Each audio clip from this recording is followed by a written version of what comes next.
I could hear those motorcycles coming my direction. They had to be going fast. Echoing down through that canyon on that steep dirt road, there's no guardrails up there. You slide off that road and you're a goner. They're coming my way, and they were coming fast.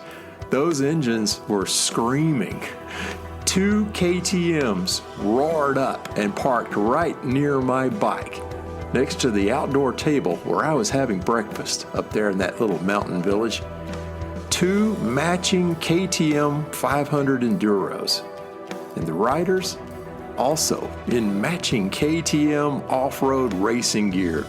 I think they were wearing matching Klim helmets also, as I recall, but they definitely had neck braces, and they were wearing KTM jerseys, and enduro pants and boots, the whole gamut. Yeah, these guys were pros. They knew how to ride. And the shock that ran through me when they pulled off their helmets, wow, you have got to be kidding. You've got to be kidding. I need to tell you about that. Stay tuned. Recorded in beautiful Loveland, Colorado. Welcome to Peace, Love, Moto, the podcast for motorcyclists seeking that peaceful, easy feeling as we cruise through this life together. Are you ready? Let's go.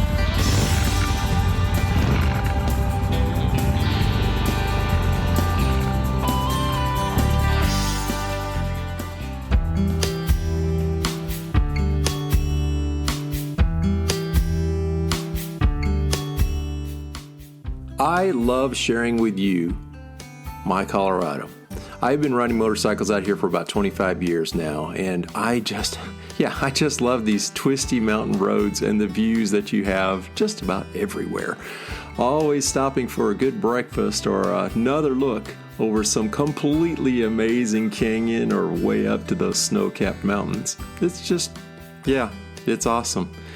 One such place I like to visit and have visited countless times over the past 25 years is Rustic. Yes, it's rustic by description, but that's also the name of this tiny community, Rustic, Colorado. Rustic is between Fort Collins and Walden on the really, really pretty North Park Cache-La-Poudre Scenic Byway, which is also Highway 14. It sits at just over 7,000 feet above sea level. So even in the middle of the summer, the air feels cool up here. Really, really nice. You can hear the river roaring from really anywhere in this canyon. Really good fly fishing just about anywhere along the river for miles up and down the river. Rainbow, cutthroat, brown trout. Yeah, there's some great fly fishing here in this deep canyon.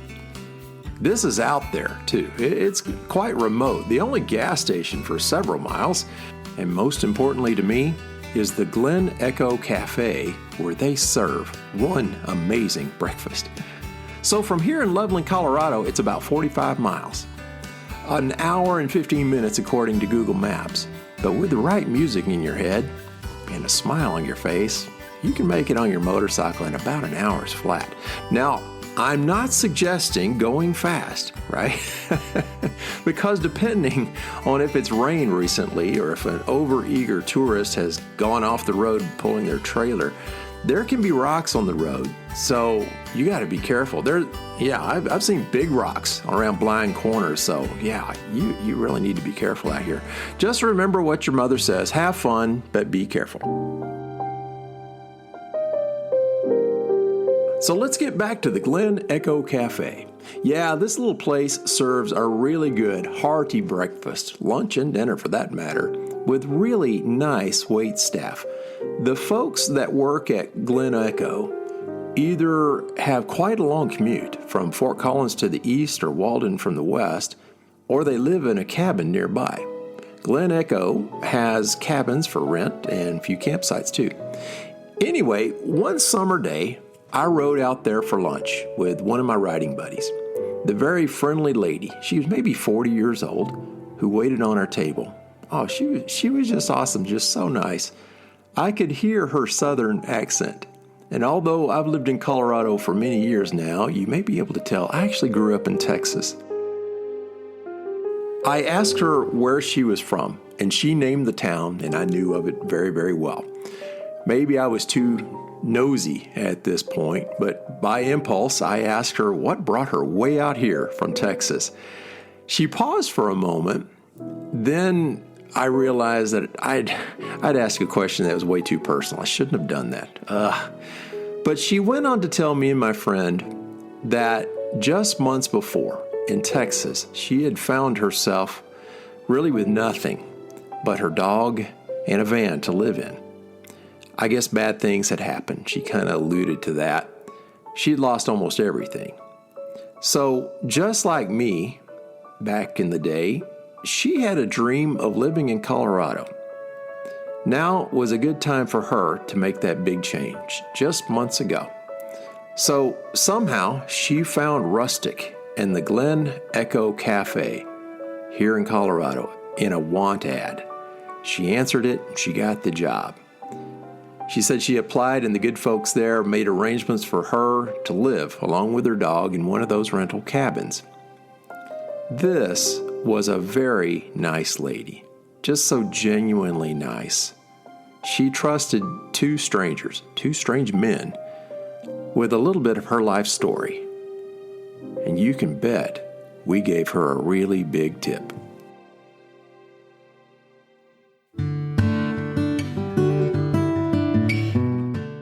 Others come out to these mountains around Rustic, many on motorcycles.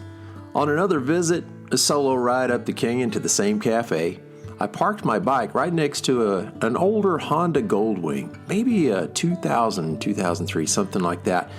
I walked up to grab a table outside, and sitting there alone in his riding gear was clearly the owner of that Goldwing. I said hello and sat at a table right next to his. And if you're listening to any one of my podcasts, you'll know I striked up a conversation. Let's call him Jerry. But Jerry told me that, sadly, his wife had passed away not too long ago, way too early, as he described it. And after he retired from work shortly after that, he started riding that Goldwing. Riding and riding, as he described. He told me that he pulls a small trailer, which was at a campsite just up the road, just a few miles up. When my food came, he asked me to move over and join him at his table, because that's what motorcycle riders do, right? We know that.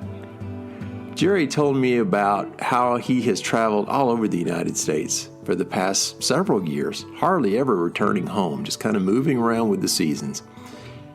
Instead of going home, he just visits a network of friends and family scattered around the U.S. Oftentimes, he just does that. Just goes to a remote area like he is today, have a nice meal somewhere, try to grab a shower if he can, and then just camp out. That's what he does. He said that this was his first time in our area. Being a part-time tour guide and an extrovert, which by default makes me a social butterfly, I can pretty much tell you I peppered him with all sorts of questions, but most importantly, recommendations about what he should go and see while he's in our area. I asked him how far up the road he was, camped out there on Highway 14, and he said it was just not too far up. So that's when I said, there's a place I really need to show you. I didn't use the word want, I said need. There's a difference, and you'll find out about that in a minute. So after we finished up our meal, I followed Jerry to his campsite, which, as he said, was just a few miles up the road. Yep, there was his trailer. Nice size, actually, for a motorcycle, but a Goldwing can pull one of those pretty well. Medium-sized tent was set up. He had cooking gear and everything. Pretty much everything that you need for a long motorcycle trip. And then he followed me for the next 10 miles or so up to Cameron Pass, which is at a little over 10,000 vertical feet above sea level. Now, too many people reach Cameron Pass and think to themselves, well, this is really nice. But what so many people don't know is that you've got to continue over the pass for only about 1.5 miles, maybe 2 miles, because it's there you'll see what I think is one of the most beautiful views along any road in Colorado. Those snow-capped peaks just off the road to the west are called the Crags by the locals, but the official name is called the No-Hook Crags. That name comes from the Arapaho Indians, from what I'm told, and the name means eagle's nest, which, if you use your imagination, that's exactly what those look like up there. It's just breathtaking. It really is. I know I use that word a lot, but it really, really is. It's this outcropping of craggy spires in what's called an extension of the Never Summer Mountain Range here in northern Colorado. Not too many miles to the south of this spot is the boundary for Rocky Mountain National Park, and that's where I lead tours part-time. I work for Green Jeep Tours out of Estes Park. There's a small turnout there on the side of the road for taking pictures, obviously. It's an amazing little place. And when Jerry and I stopped together there, got off our bikes, and he was just overwhelmed by looking at that. He asked me to take a picture of him and his bike with those snow-covered mountains right behind him. And I got out my own camera so I could get a picture of Jerry too. He was okay with that. What a really, really nice man, and what a pleasure to meet someone like that.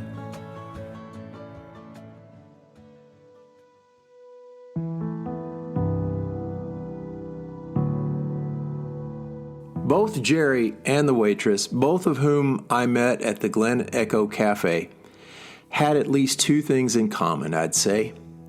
One commonality was loss, and another was hope.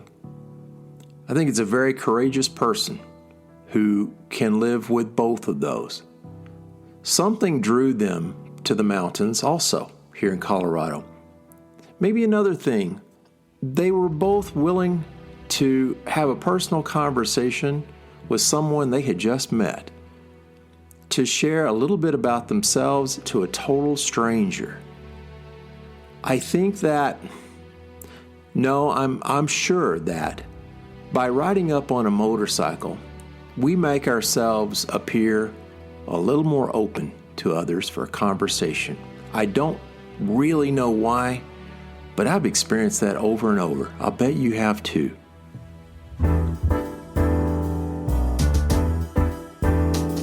Back to my first little story at the very beginning of this episode. Yep, remember that about 12 minutes ago? Two people on motorcycles roaring down the steep canyon road that tees into Highway 14, just feet from the Glen Echo Cafe where I was sitting at a table on the porch. Remember, these two people were fast, really pro riders on these matching KTM 500 Enduros. They pulled off their helmets, and then shock just poured all over me. It was crazy when I saw their faces. These were two men that had to be in their mid-70s, if not older. They may have been pushing 80, both of them. One was bald, and then the other had this long gray hair in a ponytail. Now, how cool is that? My friends, that's how I hope to grow old, honestly. If I'm blessed with good health into retirement years and beyond, I want to grow old just screaming down a dirt canyon road on a fast motorcycle with my equally crazy friends. Now that's joy. That's a love for life. That's a smile that may never fade away. And my friends, that's my hope for you today too. As always, thank you so much for listening. I wish you peace and I wish you love.